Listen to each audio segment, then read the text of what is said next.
The Swordsmith Village arc is fairly self-explanatory. The story takes place in the village of swordsmiths, home to the crazy guy who tries to kill Tanjiro with every chance he gets. Seriously, someone needs to take him to a psychiatrist. So the third season of Demon Slayer takes place right after the events of the Entertainment District arc. Everyone is still recovering or going through rehabilitation following the epic battles with Gaitaro and Daki. Muzan rounds up his annual hammering at upper rank demons rather than the lower ranks, because they all pretty much died and have now been replaced. But this was the scene that everyone was anticipating for. It was the first time we would get to witness the great upper rank one of the 12 Kizuki, Kokushibo. Who was he? Why does he look like an older version of Tanjiro? Is he Tanjiro's uncle? This wasn't my theory, by the way. I just want to clarify that. I was just stating what someone else was guessing. I would never come up with something like that. Let's just move on. This is the reason why people are excited about this anime. Why it's gained such an insane amount of popularity worldwide in the last few years. I mean, the Mugen Train movie was the highest grossing film of 2020. I know it was the pandemic, but regardless, it was guaranteed to be the highest grossing film of Japan,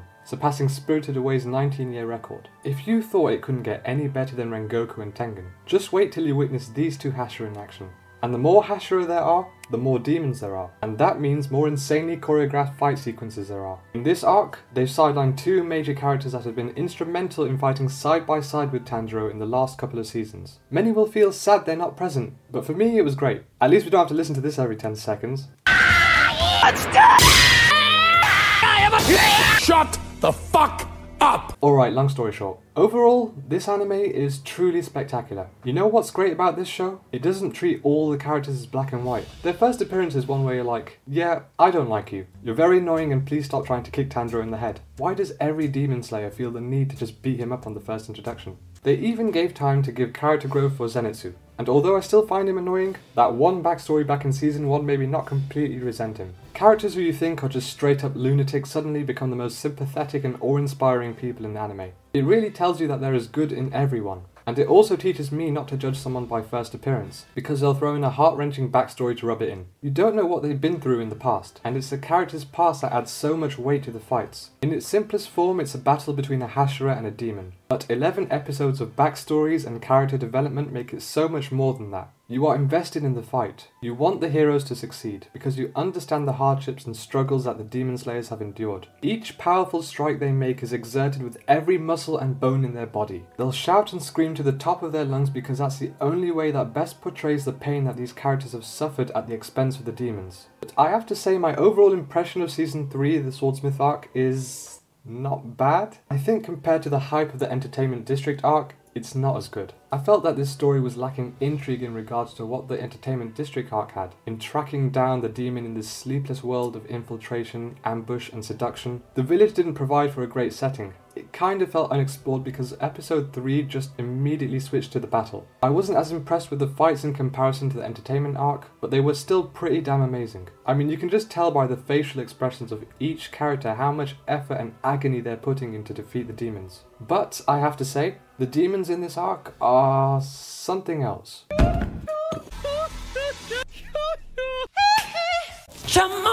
Yeah, they're the weirdest demons in the show. There's this one demon that lives in a pot and laughs like Michael Jackson. The other is just kind of pathetic and you wonder at first, how in the hell is this guy an upper rank demon? And suddenly an episode later you shut the hell up and realise, oh, that's why. I shouldn't have questioned their weirdness. I mean, look at the Joker. He's one of the greatest villains of all time, and he's the very definition of weird. Evil comes in various forms. Sometimes it's a straight up Thanos invasion, and other times it's a porcelain vase with eyes for a mouth and a mouth for eyes. The villains were not as fleshed out in comparison to the villains of the past. It's probably because Upper Rank 5 didn't have a backstory. Backstories, people, we need backstories. That's the only way we can add depth to these characters. They were the two big villains for this arc. They were upper rank, more powerful than any being Tanjiro and Nezuko have faced yet. These demons have powers beyond their imagination. They have the strength that no person could ever hope to achieve. How could they possibly defeat them? Oh, of course, the power of friendship. How could I have been so naive? Really? I mean really, is that all it took to defeat them? What's changed about the characters after this arc? I mean, Nezuko can walk in broad daylight now. It almost seemed too easy.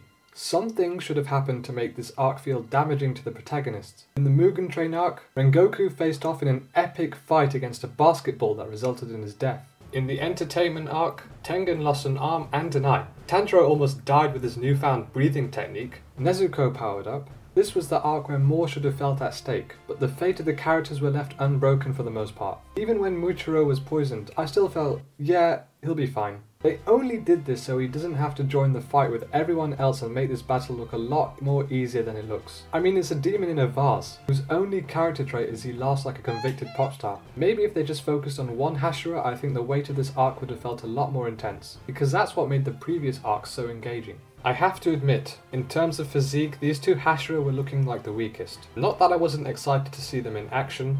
I was very intrigued to see the Mist Hashira. There was an air of mystery behind him when we were first introduced to the Hashira in Season 1. It was as if he was hiding this great potential, but did it pay off? When you get in that zone, it's just a supreme confidence that you know it's going in. Muichiro is not likable in his first appearance. In only the second episode, he's pretty much a condescending jerk. And the fact that he's stoic and reserved in personality, it makes him more unlikable. But there's a reason he's like this, and the reason being is actually kinda dumb. He lost his memories and has since held a rage inside of him which has shaped him to be the warrior you see before you. So remember guys, if you see someone acting like a jerk without any guilt of the like, it's because they are suffering from memory loss, in which case they should really see a doctor. But why didn't the great and divine Ubuyashiki help him recover his memories? All those years of training and he couldn't see there was a piece missing. Oh no. That came out wrong. I wasn't making a joke about his lack of sight, believe me. I was just trying to make a point.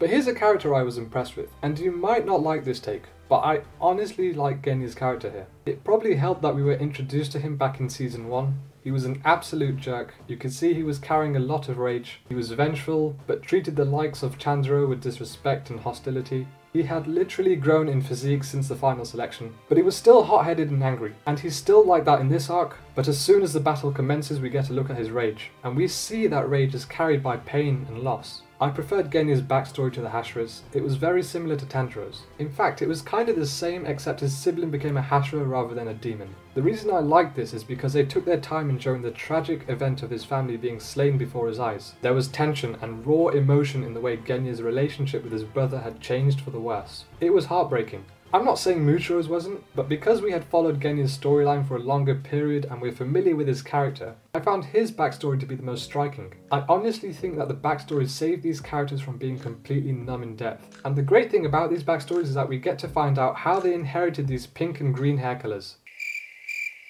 I said we get to find out. So Mitsuru just went from black hair to pink hair without any explanation? Are we going to need a backstory to a backstory? I just wanted to know why she has pink hair. At least with Rengoku we saw it was in his family. Oh wait a minute, it's in those post-credit sequences we found out. Well, that was underwhelming. Well, I guess it's time to eat 100 Sakura Mochi.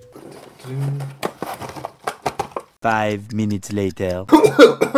Someone call a doctor. I don't feel so good. I'm seeing Rengoku. In spite of learning of the two Hashira's stories, they weren't nearly as well developed. Especially Mitsuru. Like other demon slayers before him, Muichiro suffered a tragic and traumatic incident. He lost his whole family. It was very similar to Tanjiro. Mitsuru on the other hand did not suffer any tragedy. And it's not that she needed to have a tragic event to make me feel bad for her. I related to her feelings of insecurity and indifference, but there was so much more that could have been explored. And this is down to the way the whole arc is structured. Apart from the awesome sequence in the Infinity Castle, everything else that happens in the first episode is a waste of time. I mean, do we really need to see Mitsuru naked in a bath? Who is this even targeted for? Kids watch this show. Seriously, those animators must be down bad. It's bad enough her uniform is revealing. Now you show more as if this is her character trait? The next episode is just spent entirely on this mechanical training doll where an important sword is revealed inside the mechanism. I mean, did that reveal have to take an entire episode? And then the next episode, it just jumps straight to the main battle. Everything just happens too quickly. The first 5 episodes were there to explore and create conflict between the characters. It was never clear what the goal was in the first place, and it wasn't a goal that was particularly exciting. It was just so Tanjiro could convince his swordsmith Hotaru to forge him a new sword. That was the goal. The demons didn't even feel like an obstacle for that. This conflict between Tanjiro and Hotaru is something that should only last for 1 episode, not a whole season. And although the demons had all these neat tricks and special powers,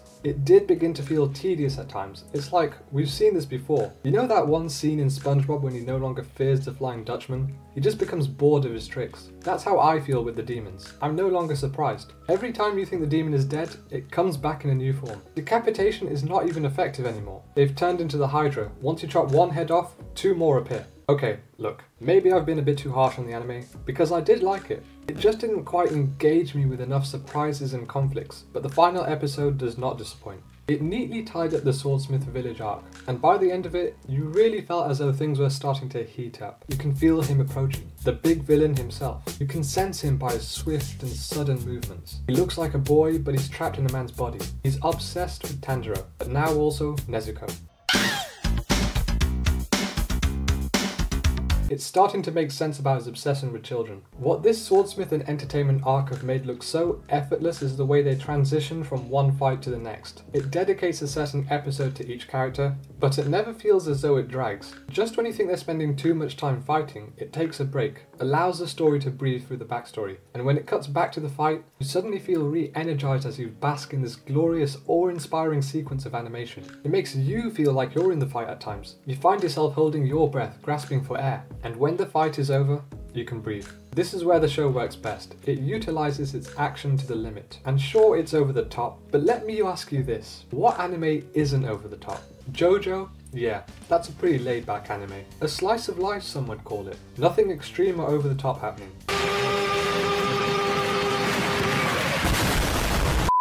I spoke too soon. There's no such thing as a laid-back anime. Alright, we've talked about how good the animation is. It's probably the benchmark for anime. But something that has caused some controversy, as it always does, is the use of 3D animation. The fish and the dragon were noticeable features. No, not for their awesome powers, it was more the fact that they are CGI. 3D animation integrated in 2D animation is usually fine in anime, but in this instance, you had a really clear view of the details of the fish, and it was certainly different to say the least. It wasn't bad, but it just kind of took me out of the experience, because it never really felt like they were present. It was almost like the characters were actors who knew they were fighting with a man in a motion capture suit. And through the magic of post-production, you could see that the man has transformed into a weird looking fish. I didn't see why they had to be CGI, it didn't feel necessary. But I'm not one of those guys who judges a show based on the quality of the effects. That would be very salty. The fish themselves, however, served little purpose of conflict and their screen time felt futile. I mean, besides the poison, the fish were weak as hell. In fact, Moisture didn't even die from the poison. The minions would put up more of a fight than these brain-dead fish. This was honestly the only gripe I had with the action sequences. Everything else delivered an exceptional result. The colourful animation and scintillating sound design just transports you into the heart of the story. Although I didn't think this was the strongest arc of the anime, I still enjoyed it for the most part. I've never been one to call Demon Slayer one of the greatest anime of all time. I enjoy it just fine, and I'll admit, it's an anime that sticks with you. Not just for its animation, but for the way Studio Ufotable handles themes of destitution, destiny, family and loss. They're able to convey a significant amount of emotional moments that never seem forced or over the top. It comes off as relatable and natural, and there's something Demon Slayer has been consistent with throughout. I am still very much looking forward to what the anime has in store for us in the future. There's a reason this is one of the most popular anime in the world. It connects with people. It might be simple in story, but honestly, none of that really matters, because this story is one that immerses you into a world that you'll never forget and always cherish.